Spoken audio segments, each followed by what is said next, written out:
Hello dear students, myself Ashok Kumar. That is the video lecture for physics class 12. Class 12 physics का जो अपन chapter लिया था वो था सेमीकंडक्टर एंड इलेक्ट्रॉनिक्स। बहुत सारे वीडियोस अपन इसके देख चुके हैं। Classification of elements, classification of semiconductor, P and N type of semiconductor, उसको डायोड में कन्वर्ट करना, डिप्लेशन लेयर, उसके बाद biasing, connection of diodes in the circuit, rectification. और अब अपना जो टॉपिक चल रहा है वो है ट्रांजिस्टर। ट्रांजिस्टर की जो बेसिक थ्योरी मैं आपको बता चुका था। इसके तीन टर्मिनल होते हैं, एनपीएन और पीएनपी। इसके तीन पार्ट होते हैं, एज ए कलेक्टर, इमिटर और बेस। इनकी डेफिनेशन आपको बता चुका था। और दो मोस्ट इंपोर्टेंट चीजें मैं आपको बता चुका था कि जो इमिटर होता है उसमें इम्प्योरिटी होती है, उसकी कंसेंट्रेशन ज्यादा होती है as compare to the collector, और कलेक्टर का वॉल्यूम ज्यादा होता है as compare to the emitter. उसके बाद मैंने आपको बताया था कि जो ट्रांजिस्टर होता है उसको अपन सर्किट में थ्री टाइप से कनेक्ट कर सकते हैं। उसके तीन कॉन्फ़िगरेशन होते हैं, उसके तीन कनेक्शन होते हैं, as a common emitter configuration, common base configuration और कॉमन कलेक्टर कॉन्फ़िगरेशन। और उसके बाद कल के लास्ट वीडियो में मैंने आपको बताया था कि जो कॉमन बेस कॉन्फ़िगरेशन होता है वो कैसे होता है। अब आज अपन स्टार्ट करते हैं इसको कॉमन इमिटर कॉन्फ़िगरेशन से। ठीक है, तो अपना आज का है कॉमन इमिटर कॉन्फ़िगरेशन। डायग्राम आपके बोर्ड पे बने हुए हैं, ध्यान से देखिए। इसमें तीन टर्मिनल होंगे। सबसे पहले अपने पास में NPN transistor in the common emitter configuration. NPN है तो तीन टर्मिनल होंगे, एनपीएन, दो एन और एक पी। दो एन सेम टाइप के हैं तो इमिटर और कलेक्टर, इन दोनों के जो टर्मिनल्स होंगे वो क्या होंगे, एन से शो होंगे। तो देखिए यहाँ पे जो एन है वो इमिटर का है और दूसरा एन किसका है, कलेक्टर का है। बीच में पी बेस के लिए आएगा, तो पी आपका क्या है, बेस के लिए आ गया। कोई डाउट? ठीक है, तो तीनों टर्मिनल्स को अपन ने तीनों पार्ट से कनेक्ट कर दिया है। अब सिंपल सी बात है, मैंने आपको बताया जो करंट का फ्लो होगा वो P2N की तरफ होगा, P2N होगा। तो यहाँ पे क्या होगा, P2N, तो IB करंट क्या होगा, इनवर्ड होगा, और IE करंट क्या होगा, आउटवर्ड होगा, और IC करंट क्या होगा, आउटवर्ड होगा। ठीक है, इमिटर से आपको इमिट कराना है। मैंने आपको बताया था कि इमिटर वाला जो फेज है, जो टर्मिनल है, उसको अपने क्या लेना होगा, फॉरवर्ड बायसिंग पे लेना होगा। तो इमिटर में क्या है, P है, तो इस P को अपने किससे कनेक्ट करना पड़ेगा, पॉजिटिव टर्मिनल से। ये जो VB है ये मेजर करता है potential difference across the base to the emitter. ठीक है, तो यहां से अपने क्या कर दिया, इसको फॉरवर्ड बायसिंग ले लिया, पॉजिटिव वाला P से कनेक्ट कर रखा अपन ने।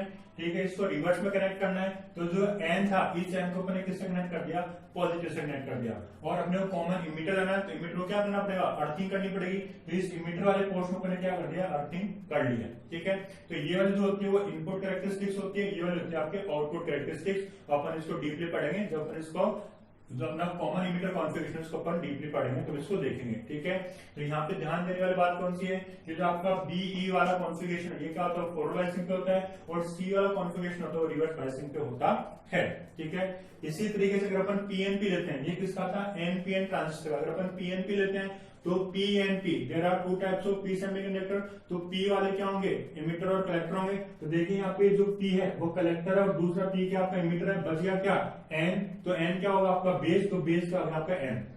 करंट का फ्लो क्या होगा, P2 N की ओर। तो यहाँ पे क्या होगा, बेस से करंट आउटवर्ड जाएगा और इमिटर पे करंट इनवर्ड और कलेक्टर पे करंट क्या होगा, इनवर्ड। तो इस जंक्शन पे करंट क्या हो जाएगा, IB equals to IC plus IE। ठीक है, बेस इमिटर वाले कॉन्फ़िगरेशन को क्या करना पड़ेगा, फॉरवर्ड बायसिंग पे करना होगा।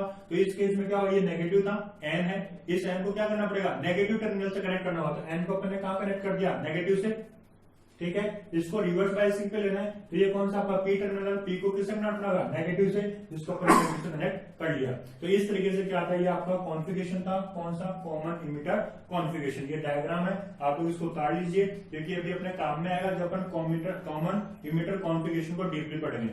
इसके बाद मैं आपको अगला डायग्राम बता रहा हूं, वो है कॉमन कलेक्टर कॉन्फ़िगरेशन का। तो अब अपन देखते हैं कॉमन कलेक्टर कॉन्फ़िगरेशन क्या होता है।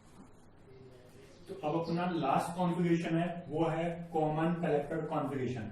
तो नेम में आ रहा है कॉमन कलेक्टर। अपने कलेक्टर क्या होगा, अर्थिंग करनी होगी, उसको कॉमन लेना होगा। ठीक है, तो सबसे पहले अपन देखते हैं एनपीएन, दोनों एन आ रहे हैं, तो एक कलेक्टर और एक इमिटर होगा। तो यहाँ से अपना क्या, कलेक्टर को तो क्या करना है, कॉमन लेना है, तो कलेक्टर को क्या कर दिया, बायसिंग कर दिया। ठीक है, तो दूसरा एन जो था वो क्या होगा, आपका इमिटर के लिए आ जाएगा, और बच गया क्या आपका P, तो P आ गया बेस के लिए। और वही करंट की डायरेक्शन क्या होगी, होल से नेगेटिव की तरफ। तो यहाँ पे करंट IB इनवर्ड होगा, यहाँ पे IC आउटवर्ड होगा, और यहाँ पे IE आउटवर्ड होगा। अब बात आती है कॉन्फ़िगरेशन में, अपने इमिटर वाले कॉन्फ़िगरेशन क्या करना है, फॉरवर्ड बायसिंग पे करना है। अब इमीटर आपका इधर आ चुका है, इट मीन इस वाले पोर्शन क्या होगा, फॉरवर्ड बायसिंग पे लेना है। तो ई का टर्मिनल कौन सा है, एन है, तो एन को फॉरवर्ड करने के लिए नेगेटिव से कनेक्ट करना होगा, तो अपन एन को किससे कनेक्ट कर लिया, नेगेटिव से। ठीक है, उसके बाद में अपने को क्या करना है, इसको फॉरवर्ड बायसिंग पे ले लिया, इसको रिवर्स पे लेना है। तो इसमें क्या है, ये पी वाला पॉजिटिव है, पी वाला कनेक्ट किससे करने पड़ेगा अपने को, नेगेटिव से, इसलिए अपने उसमें ले लिया रिवर्स बायसिंग में। दोबारा देखिए, ये आपका कॉमन कलेक्टर कॉन्फ़िगरेशन है। कॉमन कलेक्टर में कलेक्टर को अपन क्या कर चुके हैं, अपन इसको अर्थिंग कर चुके हैं। तो एक एन तो आपका अर्थिंग पे आ गया, तो दूसरा एन क्या होगा आपका इमीटर हो जाएगा। और इमीटर वाले टर्मिनल का आपको क्या करना है, कनेक्शन कैसा करना है, फॉरवर्ड बायसिंग का करना है। तो एन वाले को फॉरवर्ड करने के लिए आपको किससे कनेक्ट करना होगा, इसको नेगेटिव से। तो एन वाले को अपने क्या किया, बैटरी के नेगेटिव टर्मिनल से अपने कनेक्ट कर दिया। ऐसे जो आपका बेस और कलेक्टर वाला कॉन्फ़िगरेशन है, इसको रिवर्स बायसिंग पे लेना होगा। यहाँ पे कौन से पी है, तो पी को किससे कनेक्ट करना होगा, नेगेटिव से, तो पी को अपने कनेक्ट कर दिया नेगेटिव से। तो ये आपका हो गया NPN transistor for common collector configuration. ऐसे अगर अपन पीएनपी के लिए करेंगे, तो पीएनपी में पी और पी किसके लेंगे, कलेक्टर और इमीटर के लिए। तो कलेक्टर तो अपना कॉमन करना है, तो कलेक्टर वाले पी को तो अपने क्या कर दिया, अर्थिंग कर दिया। और दूसरा जो आपका पी है वो क्या हो गया, आपका इमीटर काम में आ गया।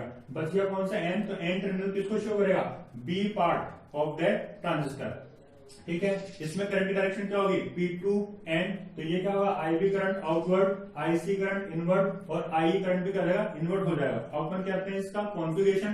तो जो इमीटर वाला है, इसको फॉरवर्ड बायसिंग पे लेना है, ताकि क्या हो, चार्जेस एलिमिनेट हो, चार्जेस लिमिट हो।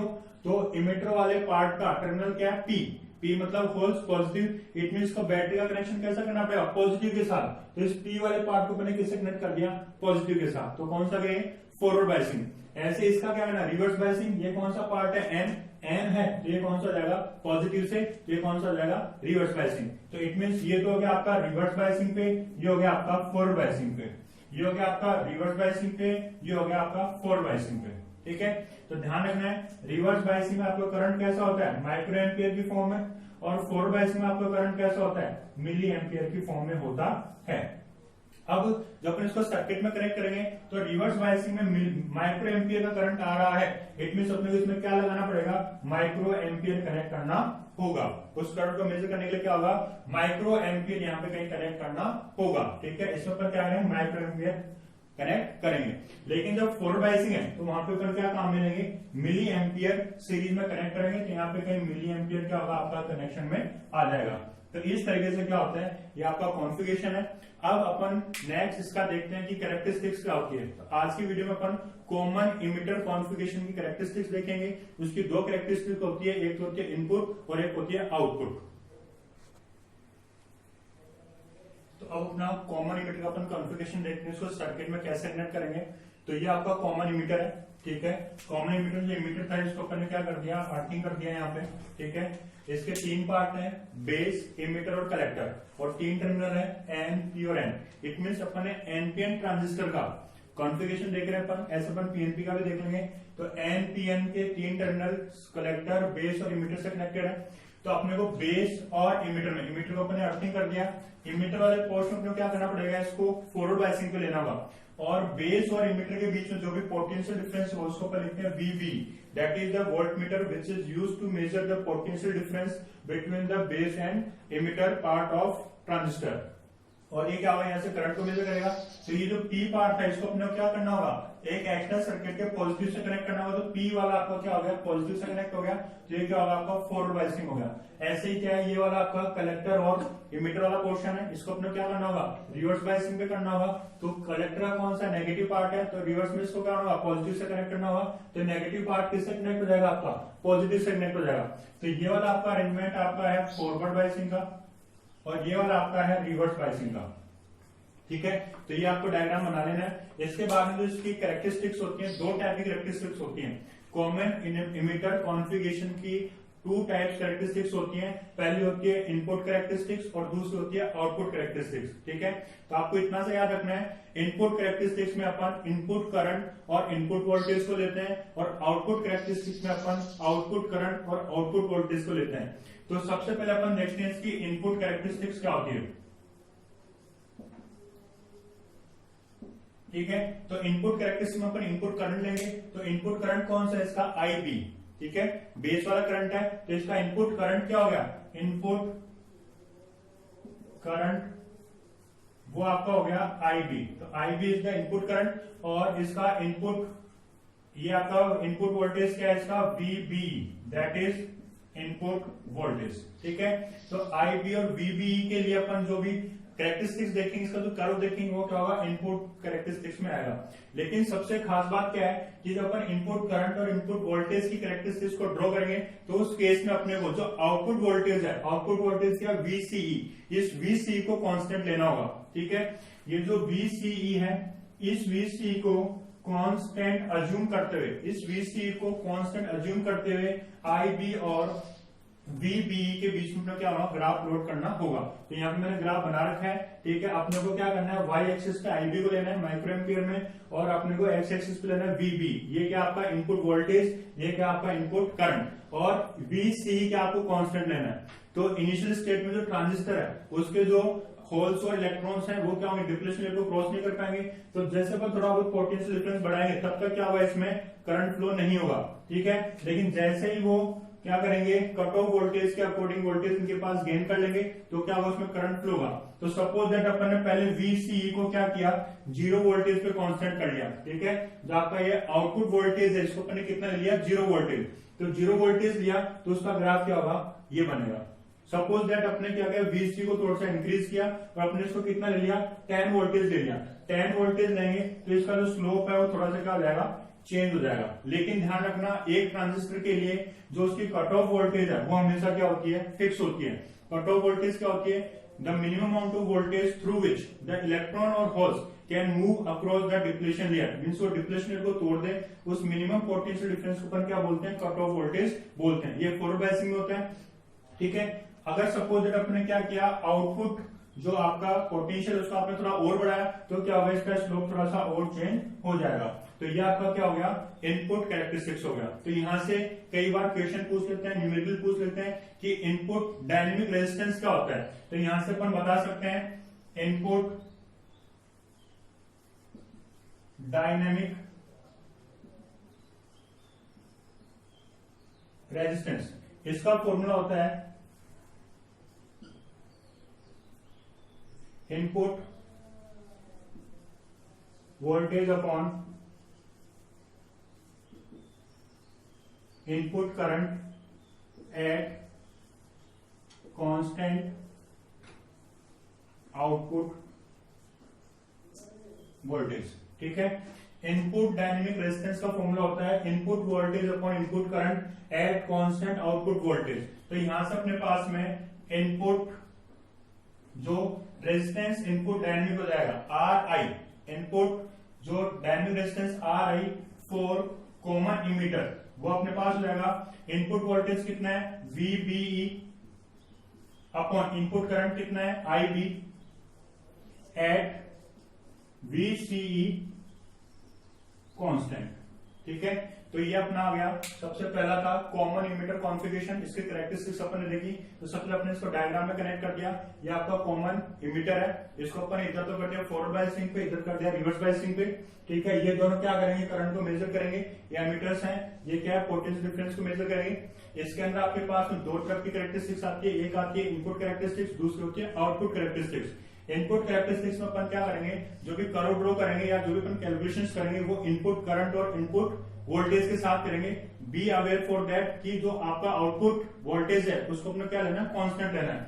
तो इनपुट कैरेक्टरिस्टिक्स इनपुट करंट और इनपुट वोल्टेज के लिए होगी एट कांस्टेंट आउटपुट वोल्टेज। तो यहाँ पे इनपुट करंट आपका IB था, इनपुट वोल्टेज आपका VB था फॉरवर्ड बायसिंग में, और आउटपुट वोल्टेज आपका VC है और आउटपुट करंट आपका क्या है, IC है। ठीक है, तो यहां से अपन इसको ड्रॉ कर दिया। ये आपका क्या है, डायग्राम है, कर्व है between input current and input voltage. अपन जैसे कांस्टेंट वोल्टेज को इंक्रीज करेंगे उसका स्लोप भी क्या हो जाएगा, ज्यादा हो जाएगा।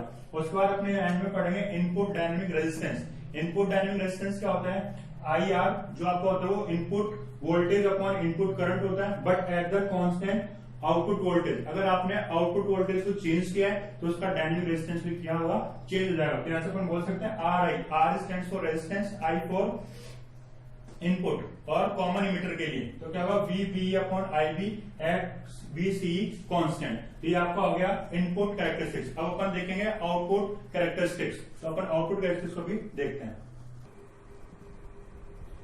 इनपुट कैरेक्टरिस्टिक्स के बाद अपन देखते हैं आउटपुट कैरेक्टरिस्टिक्स। तो आउटपुट कैरेक्टरिस्टिक्स में अपन क्या करेंगे, आउटपुट करंट और आउटपुट वोल्टेज को देखेंगे। यहाँ पे आउटपुट करंट क्या है, आईसी, और आउटपुट वोल्टेज क्या है, वीसी। ठीक है, तो आउटपुट करंट वो है आपका आईसी और आउटपुट वोल्टेज वो आपका वीसी। ठीक है, बट यहां पे ध्यान देने वाली बात है, एट कांस्टेंट इनपुट करंट। जो आपका इनपुट करंट है वो यहाँ पे कांस्टेंट होना चाहिए। ध्यान रखना, इनपुट कैरेक्टरिस्टिक्स में अपन जो आपका आउटपुट वोल्टेज था उसको कांस्टेंट लेते हैं, बट आउटपुट कैरेक्टरिस्टिक्स में जो आपका इनपुट करंट है उसको अपन कांस्टेंट लेते हैं। जिसका अपन ग्राफ बनाएंगे बिटवीन आउटपुट करंट और आउटपुट वोल्टेज। ठीक है, आउटपुट करंट और आउटपुट वोल्टेज के बीच में अपन ग्राफ बनाएंगे, बट आईबी जो आपका इनपुट करंट उसको अपन कांस्टेंट रखेंगे। ठीक है, तो जब तक आपका रिवर्स बायस में करंट फ्लो नहीं होगा उसको अपन बोलते हैं इनएक्टिव रीजन। ठीक है, ये इनएक्टिव रीजन होगा जब तक ये जनरल वोल्टेज से ऊपर इसकी वोल्टेज नहीं होगी तब तक इसमें करंट फ्लो नहीं होगा। ठीक है, ध्यान रखना, फॉरवर्ड बायसिंग में होता है कट ऑफ वोल्टेज और रिवर्स में होता है आपका जनरल वोल्टेज। लेकिन जैसे जनरल वोल्टेज के आगे इसको पोटेंशियल मिलने लग जाएगा, इसको करंट मिलने लग जाएगा, तो अपन सपोज दैट अपन ने आईबी 10 माइक्रोएम्पियर लिया तो इसका कर्व कुछ ऐसा बनेगा। लेकिन अगर अपन ने इनपुट करंट की वैल्यू बढ़ा दी तो इसके ग्राफ में स्लोप क्या होगा, थोड़ा सा इंक्रीज जाएगा। अगर अपने आईबी को 20 लिया तो ये यहां जाएगा, अगर 30 लिया तो स्लोप ऐसे बढ़ जाएगा, और 40 लेते हैं क्या होगा, स्लोप ऐसे बढ़ जाएगा। ठीक है, तो output characteristics can be drawn between output current and output voltage at constant input current. ठीक है, लास्ट में यहाँ पे भी एक चीज आती है, आउटपुट डायनेमिक रेजिस्टेंस। ठीक है, तो आउटपुट डायनेमिक रेजिस्टेंस का रहेगा आपके पास में जो भी आपका आउटपुट वोल्टेज है upon output current at constant input current हो जाएगा। ठीक है, तो यहां से अपन बोल सकते हैं आर आउटपुट। ठीक है, resistance for output for common emitter, that is output voltage क्या है, वीसीई अपॉन आउटपुट करंट क्या है, आईसी, और क्या रहेगा, आईबी बराबर कांस्टेंट। ठीक है, तो ये था आपका आउटपुट कैरेक्टरिस्टिक्स। तो अगर आपसे पूछा जाए कि कॉमन इमीटर का कॉन्फ़िगरेशन बताओ तो सबसे पहले आप इसका सर्किट डायग्राम बनाएंगे, फिर आप लिखेंगे there are two types of characteristics for common emitter. सबसे पहले आप इनपुट कैरेक्टरिस्टिक्स का ग्राफ बनाएंगे, ग्राफ बनाने के बाद उसको सॉल्व करेंगे, और लास्ट में आप इनपुट डायनेमिक रेजिस्टेंस निकालेंगे। उसके बाद सेकंड का आप लिखेंगे आउटपुट कैरेक्टरिस्टिक्स, उसमें आप वो ग्राफ बनाएंगे, और लास्ट में आप लिखेंगे तो आउटपुट डायनेमिक रेजिस्टेंस होता है उसका फॉर्मूला, उसको सॉल्व करेंगे। इतना लिखना पड़ेगा आपको किसमें, कॉमन इमीटर कॉन्फ़िगरेशन में। ठीक है, तो आज की वीडियो में अपन ने तीनों कॉन्फ़िगरेशन देखे, और जो आपका कॉमन इमीटर कॉन्फ़िगरेशन है उसका ब्रीफली अपन एक्सप्लेन कर लिया है कि कैसे फॉरवर्ड बायसिंग पे सर्किट में कनेक्ट होता है, कैसे रिवर्स में कनेक्ट होता है, कैसे इसकी दो कैरेक्टरिस्टिक्स होती है, इनपुट और आउटपुट। जो भी मैंने आपको वर्बली बताया वो विद डायग्राम आपको नोट्स में उतार लेना है, उनको आपको याद रखना है, और आपको कोई भी डाउट हो तो आप मुझसे पूछ सकते हैं, आप कमेंट बॉक्स में अपनी क्वेरी ड्रॉप कर सकते हैं। होप आपको ये समझ में आएगा। Thank you for watching.